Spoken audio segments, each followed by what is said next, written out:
ગાડી વેચીને એક ભૂલ કરી એના લીધે આજે મારે અરેસ્ટ થવું પડે છે. તમે આ ભૂલ ના કરતા. ના હું અરેસ્ટ નથી થઈ રહ્યો, પણ એક વસ્તુ જેની આપણે ભૂલ કરતા હોઈએ છીએ ને એ છે કે જ્યારે આપણે આપણું વાહન વેચીને એના પછી એની ઓનરશિપ ગવર્મેન્ટ રેકોર્ડ પ્રમાણે ટ્રાન્સફર નથી કરતા હોતા અને એ આપણે ઘરે બેસીને ઓનલાઈન કરી શકીએ.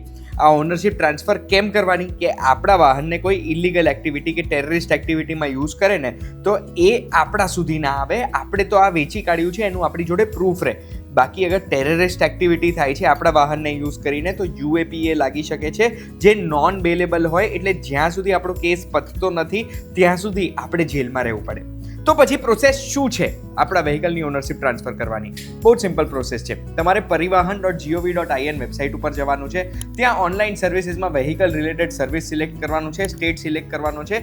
એ સિલેક્ટ કરીને તમારું RTO સિલેક્ટ કરીને જ્યારે તમે અંદર બોક્સમાં આવો ડેશબોર્ડમાં, ત્યાં transfer of ownership by seller, વેચાણ કરનાર, એ સિલેક્ટ કરવાનું છે. આટલી પ્રોસેસ કરીને પછી આગળ જેમ જેમ પ્રોસેસ આવે છે એમ તમારે બધી પ્રોસેસ કમ્પ્લીટ કરવાની છે. ડિટેલમાં સમજવું હોય તો YouTube પર આખો વિડીયો મૂકી દીધો છે, એ જોઈ લેજો અને આવી જ ઇન્ફોર્મેશન માટે ફોલો બટન દબાવી દેજો.